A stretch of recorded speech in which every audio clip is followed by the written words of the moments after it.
In this second deleted level, which is an extended sequence of the sewers in Seattle, this comes on the heels of where Ellie goes into a building and she survives an attack by stalkers and gets thrown out of a window and gets swept away by the current. And then we cut this section that used to be there in the final game. Now you will get to play it. So this was a way to get a bit more interesting puzzles, interesting traversal, figure out how Ellie can navigate the sewers with the fighting current. Ultimately, with a lot of these levels and these sequences, the reason why we cut them were for pacing purposes. But here it is for you in this very kind of raw form that part of it will feel finished, parts of it will feel like assets are missing as far as audio, animation won't be final, but it's a glimpse into what a game looks like when it's months away from finishing. Enjoy.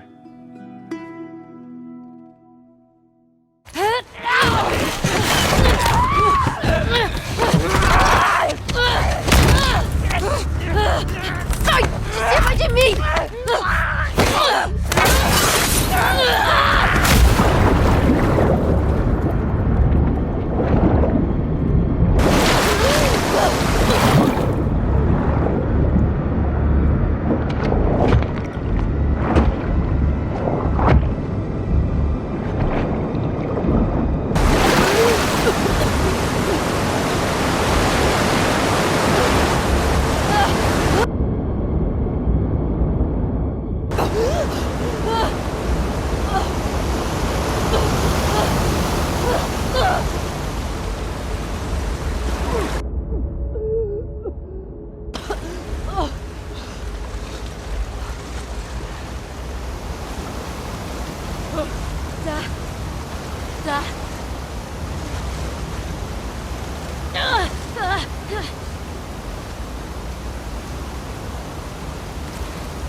Odeio Seattle.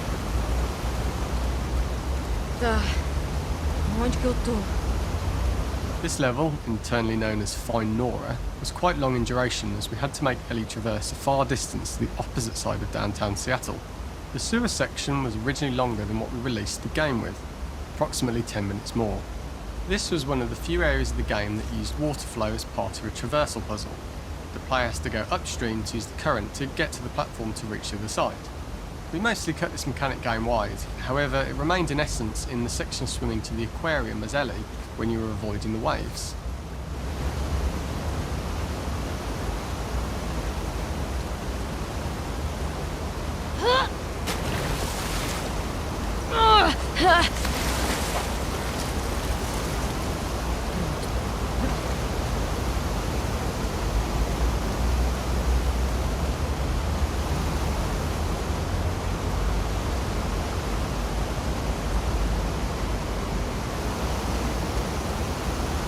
When players reach the doorway and enter into the room, they're faced with a dead end. The real reason for this dead end room is that on the reversal, when exiting back out of the doorway, players are faced with the route onwards. A pipe that they'd not been able to see when they were swept past it on the way in, and something that was hidden from view when on the side platforms. The intention here being that the only option is to go off the standard path in order to search for a way out.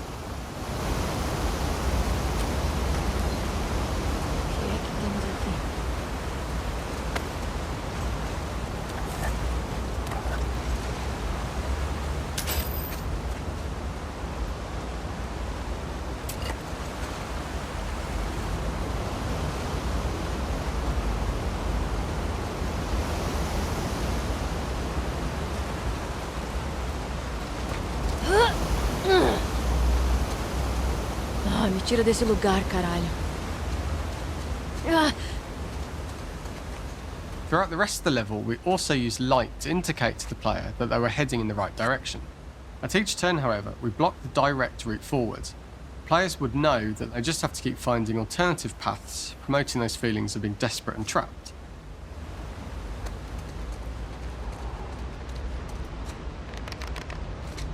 We slowly introduced the player to consider climbing into smaller pipes and crouching in these tight spaces.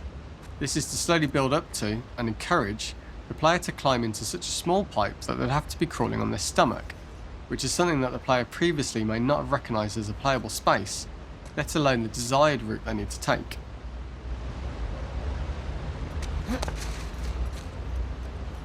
Subindo e saindo. É só continuar subindo e sair. We added a tiny space just to reward the player's exploration with a pickup item, and we made sure it was something that made sense that you'd find in this area. A canister and all the garbage that had been washed into the sewers from the surface.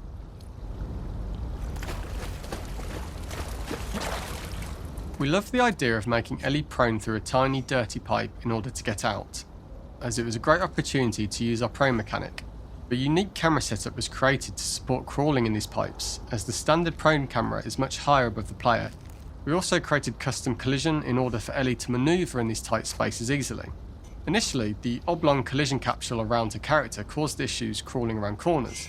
We put extra effort into the custom corner collision so the movement experience is as smooth as the main game. Porra. Certo. Não perde a cabeça, Ellie.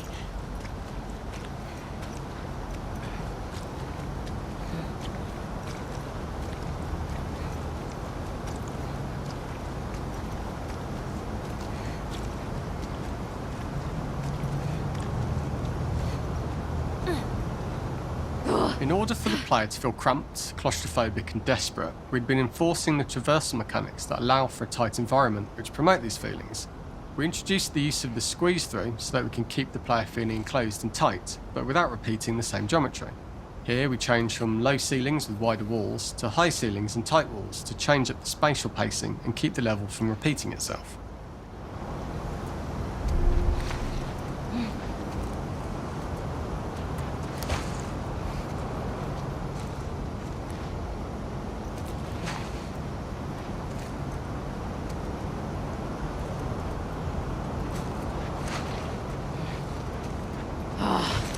Que se foda o universo.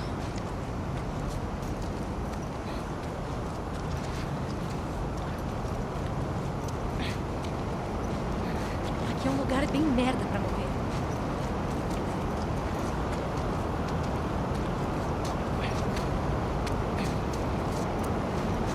Originally, we had the waterline much higher here, so players had to swim through this tight tunnel.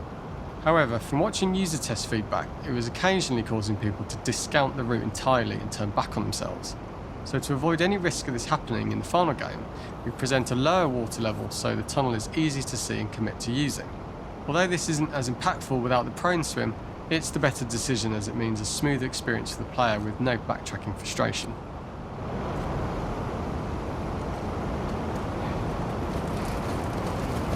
As we surface from the water and over the crest of the slope, we reveal what is further in this tunnel. A clicker that has sprouted and the fungus has grown on the sides of the pipe. It was great to see people who user tested this area becoming increasingly worried as we forced the player to squeeze past the fungus and inches away from the clicker's face, all the time not being sure whether the clicker might be alive or attack them. Although we aren't as cruel as to force a clicker attack in such close proximity, we do have a payoff for this moment. This clicker momentarily turned into Joel to show Ellie's PTSD from what happened to Joel at the start of the game. Ultimately, we decided to save this moment for the farm level, as it was more impactful there because it could become the centrepiece of that experience. Whereas in the sewers, we weren't able to make it as much of a narrative point and give it the breathing room and reaction time that it deserves, given the tight space. Puta merda.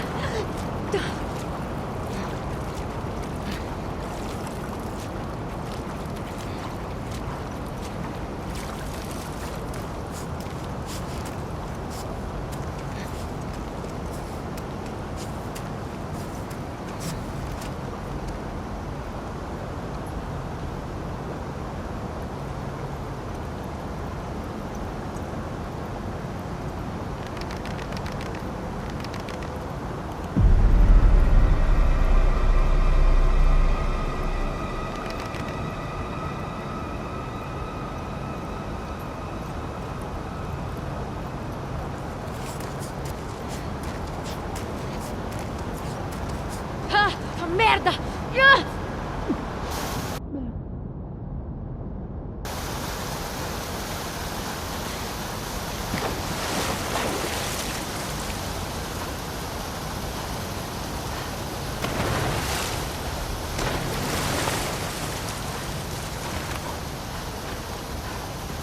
For the final section, we eventually opened you out into a wider area as you traverse through such tight spaces leading up to this, so changing the environmental pacing makes it begin to feel like we're coming to the end of Ellie's ordeal. An earlier iteration used the current that we'd shown at the start for a slightly tougher traversal puzzle to conclude the sewers. The ladder was clearly visible from most of the area, but the player was faced with a fast-flowing torrent of water they couldn't cross. If the player attempted to jump into the water, they were not able to swim across the ladder due to the water's speed, but instead they had to traverse the pipe running along the top of the space in order to get across the water.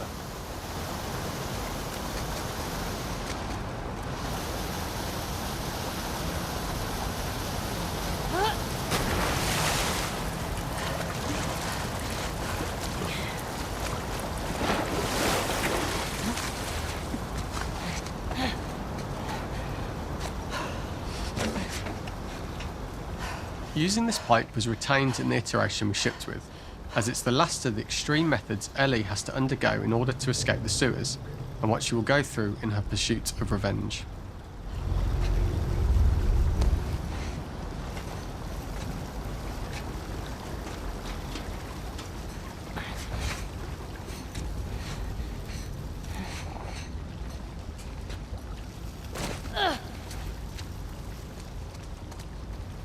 The last ladder climb is quite lengthy, and although we could have trimmed it down to a shorter climb, we liked how this last segment of the journey built anticipation for whether there was success at the top or not after all you've been through.